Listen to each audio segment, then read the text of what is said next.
Well, Lyndall grew up thinking her only sibling was her brother. Then she did a simple DNA test, and that's how she met Gabe, a half-brother conceived through a donor. And the tally keeps growing. She's now at 77 siblings. What gets her are the lies being sold to parents desperate to try anything to start a family.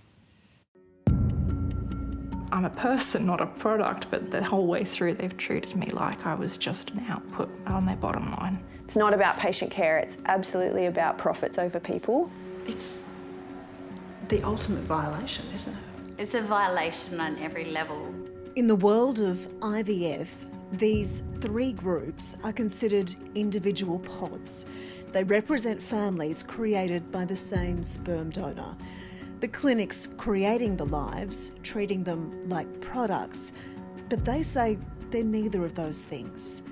They're people who've each found themselves at the centre of mistakes in an industry making headlines around the country. Monash IVF has been caught up in another embryo transfer mix-up. A woman was mistakenly implanted with another couple's embryo. Has resulted in a mother giving birth to another couple's baby. Until recently, Lyndall and Gabe were strangers.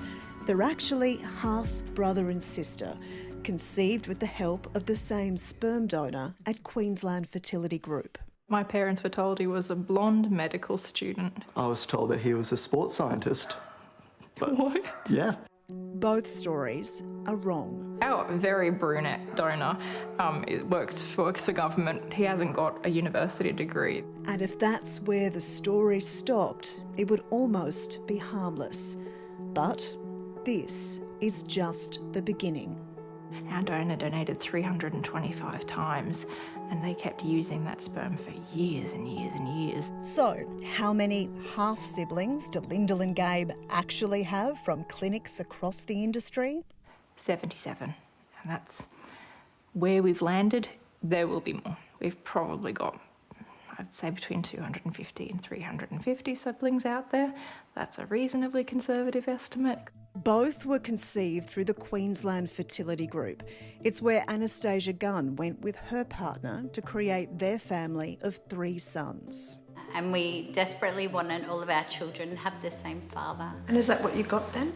No, that's not what we got, which is the whole reason that we found out that the clinic has used the wrong sperm to make 2 of our children. This wasn't something the clinic admitted to Anastasia. The family conducted their own DNA testing when the 2 younger boys developed a genetic condition their eldest son didn't have.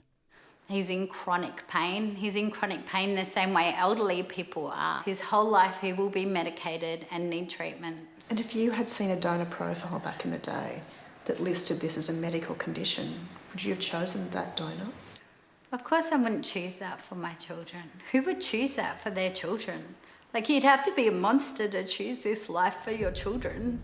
Desperate for answers, the Gunn family took their fight to the Queensland Health Ombudsman, who late last year urged Queensland Fertility Group to cooperate, hand over all relevant health information to the family and contact others who received the same sperm donor. These are recommendations that then they go and review 2 years later to say, well, were the recommendations put in place? And what's the penalty if you don't do it? There is no penalty. Unless you take the clinic to court and sue them, then there are no answers and there are no penalties. 1 in 10 Australian children are conceived with the help of assisted reproductive technologies like IVF. The industry is worth $800 million every year.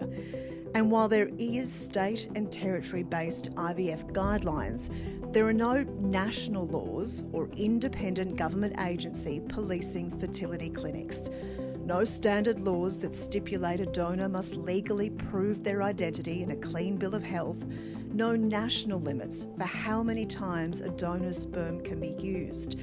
And the clinics are not legally bound to reveal mistakes or provide critical health information to parents and the children created. Remember, this is a multi-million-dollar industry fueled by taxpayer-funded Medicare rebates.